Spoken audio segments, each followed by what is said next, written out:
Hey everyone, this is me here again bringing you another video. This one's going to be over the Arkham Knight game. So for anyone who has played this or doesn't care for spoilers, continue on watching this. If you do hate spoilers or you haven't played this game, then do not continue watching this video. And now that I've given you that warning, let's move on.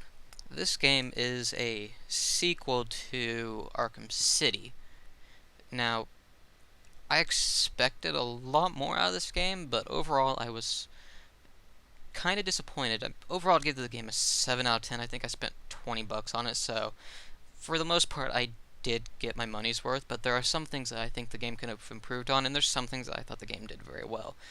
Now, I'm going to start out with what I thought the game did very well, and overall, I thought the story was great. Now, overall, I felt this game was the Dark Knight Rises version of the Batman Arkham games. It was, for those of you who did watch it, the Christopher Nolan Batman of it just felt like it did too much. There was too much in it, and I thought that was something that this game could have done well.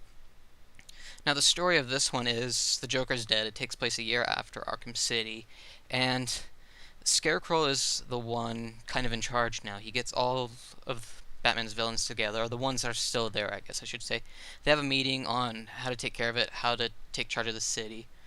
And that's, I guess I'll mention, this is where I was kind of disappointed, because they built it up as if all these people were going to get together and go against Batman, and they didn't really do that. Penguin is doing what he does. He's a mob boss, getting weapons.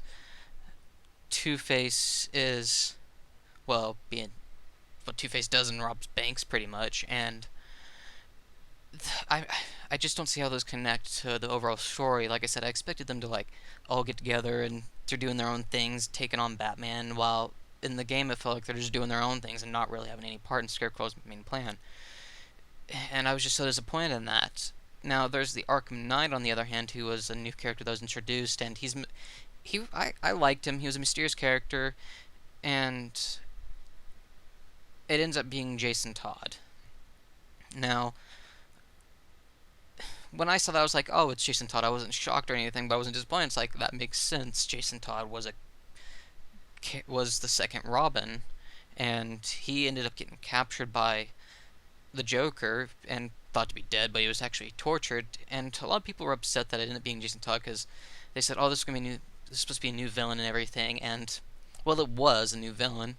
The Arkham Knight, the character that's portrayed there, is the Arkham Knight. He's new. He's introduced to the game. It's the person that is behind the mask that's not new. But overall, like I said, the Arkham Knight is new.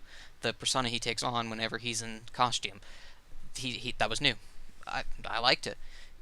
It was very well played out. Now, I was very disappointed on how it ended up.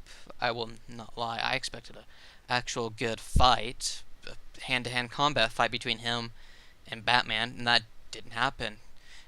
You end up having this tank fight. You're in the Batmobile, and the Batmobile can turn into a tank, and you end up fighting him like that, tank on tank, pretty much. And I was just so upset by that. I would have been fine if it was you're here in Batmobile, you're fighting him while he's in the Cloudburst, which is what's sending out Scarecrow's fear toxin, and you're both just duking it out in these awesome vehicles.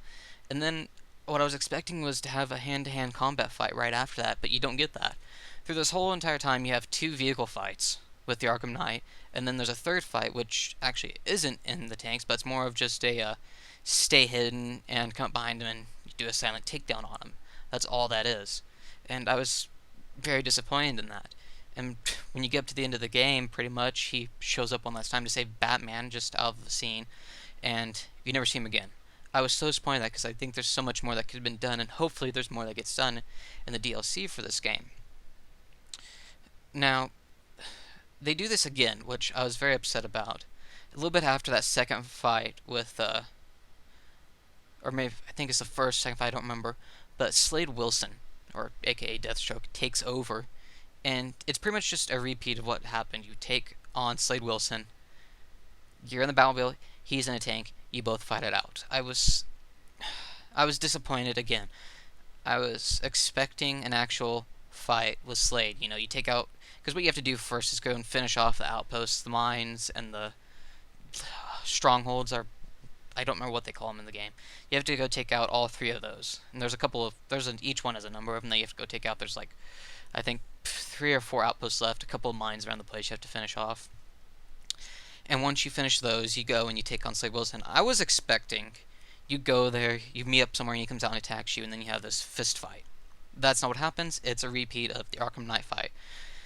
Once again, I was very disappointed, and the game just slowly kind of let me down. Not in story aspect, but of what they incorporated into it, which I guess I should say is more of the side missions. The side missions really let me down. I expected more out of them. I mean, there's the murders that are taking place across the town, and you find these bodies strung up, and I was like, oh, this could have been, this is neat. You're taking these bodies, you have to investigate who's doing this, but you just keep investigating the bodies, and that's it. You don't go anywhere. You don't look into a place, and it's like, what's this? Investigate, hide out that this person might be at. You just investigate the bodies over and over again. And some of the side missions are very long, like the one I just mentioned with the dead bodies, but the fact that it's dead bodies over and over again, they don't really. I guess in a simple way, some of these side missions seem like they're just rinse and repeat. They're the same thing over again. There's no real creativity with them, besides in the fact of what they are. And by that I mean the story behind it, because some of them are very good, and they have side missions. I guess I should say the side missions have very good stories, but it's the way that it takes place, the action behind it. It's not that great. There's one side mission where Jack Ryder, he's the reporter, he goes and tries to investigate a story, but he gets captured. Well, you go to the island, and you find out that in fact, he was captured. And all you do is take out all the mains around, and then you take out the crazy priest guy. That's it. That's all that there is to it. You don't really get much of a story behind what the crazy priest is doing. You just save Jack Ryder, and that's over. Or the Man-Bat mission is another one. That one I actually kind of like. The Man-Bat one and the Riddler one are probably my favorite side missions out of all of them. The Riddler one, as you know, is the one that's really well laid out, because there's all these riddles you have to go solve, find the trophies. That's how it is in every Batman game. The Riddler is always probably the biggest side mission of them all. His, at the end, is actually very good because it's more of a boss fight. And as much as I kind of felt tedious going after all of them, in the end, the Riddler mission is the one that I probably like the most, just because of that. You actually have a boss fight with the Riddler. He's in this kind of mech thing. You and Catwoman are taking out all of the little robots around him, and then you go and you attack the Riddler. Now, the Man-Bat one, while it was good, it was also very short. I guess before I continue, I should say that this game, one thing I found interesting was they kind of tried to incorporate jump scares into it. When you first find or come across Man-Bat, you're kind of using the little bat hook or whatever. I can't remember it now, but you use it to go from building to building. And when you get up to the top of the building, the Man-Bat just appears from the cover and just starts screeching at you. And I jumped. I literally jumped when this happened. It scared the crap out of me. And after that, you go and you investigate the place where the guy who was basically experimenting with bats, and you find out that he turned into one. Literally, all this mission is you have to go and cure him. And you do it the same exact way each time. You jump, you fly around, and then you have to pretty much land on him midair. He lands on the ground, you inject him. You have to do this, I think 2 times. And once you do the second time, it's over. You take him to GCPD and you lock him up. And that's all it is. And like I said, the side missions were what really disappointed me the most about this game. Now, I will say it does have some bad parts, and really the only bad parts to me was no real boss fights. The side missions were kind of lacking, and as much as I love the Batmobile, it seems like because they put the Batmobile on, they really focused on that more than anything, and most of the fights took place around the Batmobile. And I'm kind of fine with that, but the fact that that's all they really did, and the fact that for the boss fights that were there, they incorporated the Batmobile and no actual hand-to-hand combat, it really disappointed me. Now, moving away from the few things that I hate about this game, I would say that the things I liked about this game, one was the Arkham Knight, as I mentioned. I really liked the story of the Arkham Knight. I really liked the story of the Joker. Spoiler alert, I guess I should say. I'll put a spoiler at the beginning so no one really gets upset about this. But the Joker was really well incorporated. Batman's kind of gone crazy because of the blood that was injected into him from Arkham City. So halfway through the game, you're introduced back to the Joker, and of course Mark Hamill returns for it. And he's really just all in Batman's head, and he's kind of taking over Batman. Batman knows this, so he's trying to stop Scarecrow from before Joker actually takes over.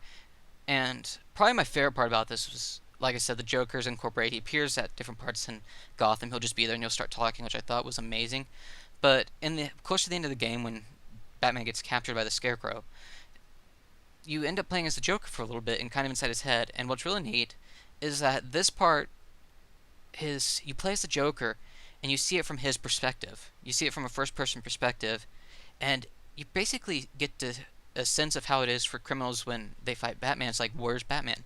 Is he gonna pop up here? Is he gonna pop up here? Because there's some little jump scares with it here and there, and I thought that was very interesting. You're kind of seeing what goes on when Batman's sneaking around and you don't know where he's at. I thought that was very well done. And as I said, the best parts about this game was the main story.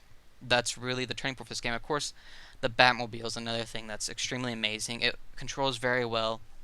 It's more like the Tumbler from the Christopher Nolan Batmans, and that it's more tank-like. He rebuilt it and everything, and of course, he rebuilt it, and it just so happens that he rebuilt it in time to be able to take on this whole entire army.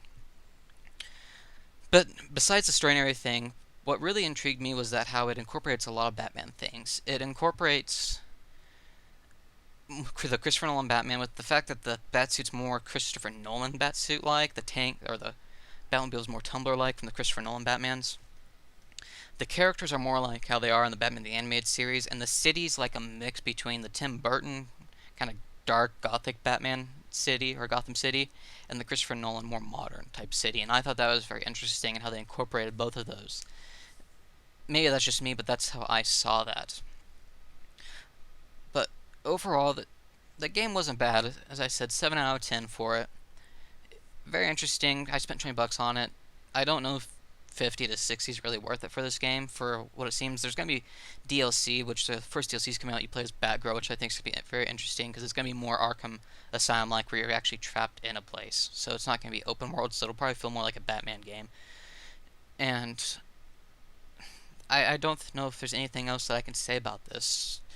I think for the most part it is a good closing story on the Batman, the Arkham series, I should say, and that's basically all there is. Probably the final thing I could say is that if you guys want the true ending, you have to complete the game 100%, and what you get's the Nightfall ending, which I thought was a good ending for this.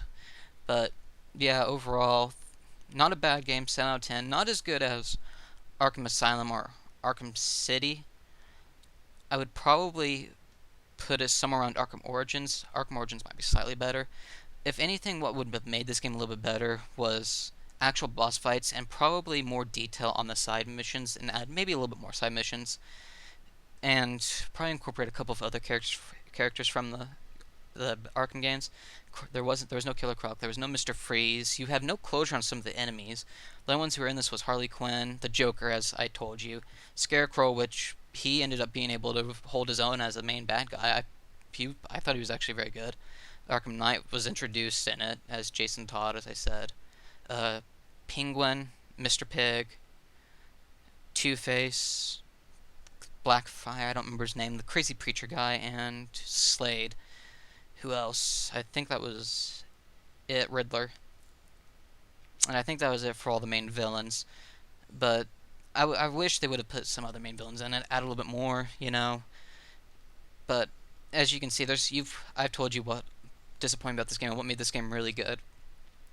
But leave your comments below on this. Tell me what you thought of it. This is my opinion, so I know everyone else's is going to be different. That's how it always is, but this is what I thought about it. Someone will yell at me later. They'll be like, you know nothing, Jason. So, anyways, just tell me what you thought on it. Tell me what you thought could have been better, what was good, and I will see you guys in the next video.